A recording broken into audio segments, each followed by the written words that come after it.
I've only done 362 debates, Donnie. I want to get to 1,000 before I die. I'm 71.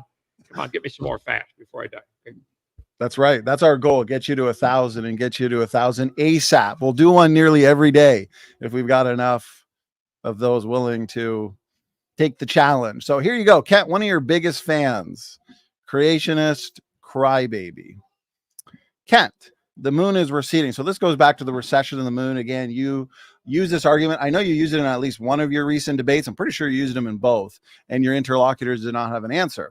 So the recession of the moon, the fact that it's moving away from us, this limits the age of the earth. Sure, it doesn't give us exactly 6,000 years, but it limits the age of the earth in the sense it doesn't give the evolutionists their 4.5 billion years to take their goo to you. So Ken, can you speak to that? And you know what? I'll read his comments, see what he's saying. So he's saying the moon is receding at about 3.8 centimeters per year. Since the moon is a certain amount from the earth, isn't this consistent with an Earth to moon system billions of years old, Kent? No. Next question. Yeah, short and sweet, brother. Okay, again, it's obvious, it's observable science, and it's obvious intuition. The moon is moving away about, like you said, 3.8 centimeters or three. What was the number? I'm sorry, 1.5 inches a year. It's been observed. It's measured. The moon is moving away from the Earth. Spaceplace.nasa.gov had an article about it, where the moon's moving away. We know why.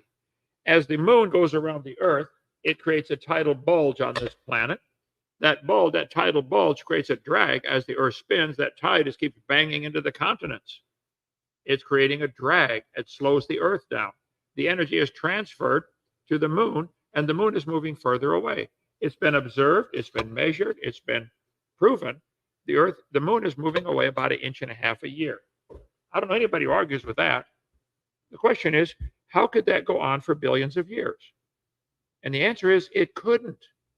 See, this whole rabbit trail we're on right now, Donnie. Sorry for my throat. I've been talking for 4 days straight. This is only to rescue the first ingredient they need, which is time. All of this they desperately need billions of years. And they know full well, if you take away time, their whole theory collapses. Now, I would so quickly point out, Your Honor, even with billions of years, their theory collapses. Because time makes things worse. Things fall apart. They age, they degrade. It's the second law of thermodynamics. Things are falling apart, not getting better. So time is not going to help, okay? Time's going to hurt. But the moon is leaving us about 1.5 inches a year. This has been studied. Let's see, this is astronomy.com. Couple years ago, no, 2 years ago. Bye-bye moon. Will the moon ever leave its orbit? Spaceanswers.com. Astronomy books are fond of quoting the fact the moon is gradually spiraling away from the Earth. Okay, I agree. Physics.org. Why is the moon leaving us? Oh, there's a go. 10 years ago, did an article. We know why the moon is leaving from lots of different factors involved. The tidal bulge on the Earth creating a drag. It's rated about 4 centimeters a year. Why is the moon getting further from the Earth? Moon is destined to disintegrate. Moon's orbit destined to, okay. Moon, Astro.Cornell University. Is the moon moving away? Yep. The moon is not in a circular path. It's in a slight oval, but the oval is enlarging 3.8 centimeters a year. Okay. Our moon has slowly been drifting away for 2.5 billion years. Well, really, how come they're saying it's 4.6 billion years old? And what started it drifting away? The moon's orbit is increasing 3.8 centimeters a year, Cornell University. See, there's a law called the inverse square law. The Earth and the moon are attracted to each other. If you would bring them into 1/3 the distance, you take that fraction 1/3, inverse it, flip it over, and square it. It would be 9 times the gravitational pull if it were 1/3 the distance, not 3 times, 9 times the gravitational pull. If you brought the moon into 1/4 of the distance, you take 1/4, flip it over, it's 16 times the pull. Inverse square laws apply with things involving gravity, involving light. Good photographers have to study the inverse square law. How much light do you have and what the distance your camera should be away? It involves magnetism. How strong is the magnetic pull? You get 2 magnets close to each other and they snap together because the pull increases with the inverse square law. It applies to girls. When I'm a certain distance from my wife, retracted. When I'm 1/3 the distance, it's 9 times the pull. At 1/3 again, it's, oh, never mind, it's overcoming. Okay, so the Earth-Moon distance 1,000 years ago was 125 feet closer. No big deal. Million years ago, 28 miles closer. 10 million years ago, 248. This is assuming a linear regression. Might be logarithmic. Makes it worse for them. Okay. A billion years ago, 28,000 miles closer. 1.4 billion years ago, I think all the experts agree, the evolution of the Luni-Summer major axis collapses a little over a billion years ago. They've known this for 20 years. If you bring the moon in closer, all of a sudden, like two magnets, it snaps together. We take the moon's current rate of recession projected back in time from space.com, the collision between the Earth and moon 1.5 billion years ago. However, the moon was formed 4.5 billion years ago. Well, how do we explain that? Let's just change the rate. You don't know that the rate changed. All we can take is what we observe. We observe it's leaving 1.5 inches a year. You do the math on it with what we observe, you got 1.4 billion years. So if you wish to imagine that it's older than that, again, the burden of proof's on you. How can you explain this lunar recession problem? This is just one of 30 ways to prove the Earth is not billions of years old. And again, like I said, this is only the first obstacle they've got. Then you got to get, where did time, space, matter come from? Where did energy come from? Where did the laws come from? It goes on and on and on. That's right. I think you nailed it. They think time is the hero of the plot for the story of Goo to You evolution. But the fact is, lots of time is still not going to help them because things are breaking down. We've got the law of increasing entropy at work. And so even with lots of time, you just get more degeneration, more extinction, but they need time.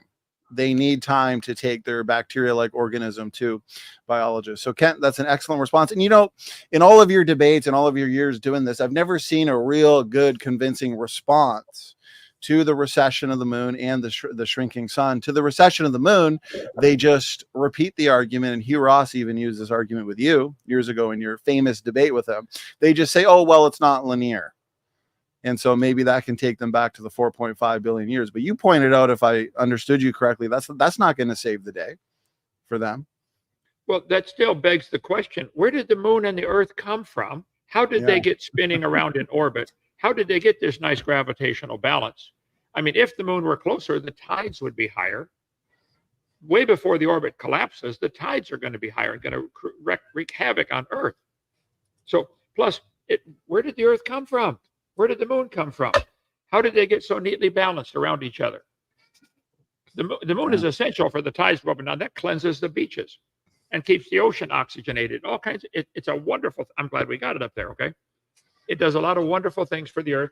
It almost like it was designed to help us down here on Earth. Almost. That's what I was gonna, it's almost as if it was fine-tuned for life on Earth, brother. Yeah, right.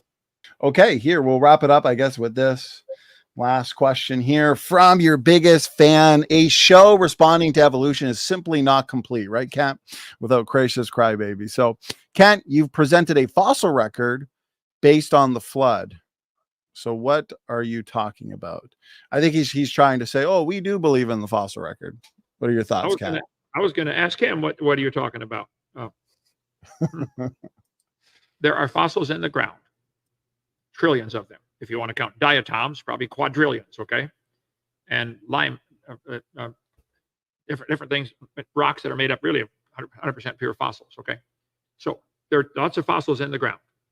I think there's a little bit of sorting based upon common sense reasons, like maybe they're sorted based upon their habitat. If there was a worldwide flood, the tide going up and down, back and forth, would tend to sort them by their body density. Just like if you shake up this thing, it tends to separate the layers by density. Apparently the sand, the blue sand, the black sand, and the white sand are different density. I don't know. Didn't build the thing. But they're going to sort, they're going to settle in layers by density. I think clams would tend to be found in the same layer because they have similar body density. Birds might be found in a different layer because of their body density. So I think the flood is the only good explanation for why there's any sorting at all. But the sorting is not uniform everywhere. All kinds of tangled up messes occur.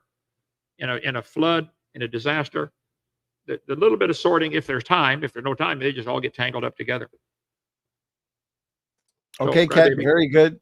I what are you appreciate it. talking about?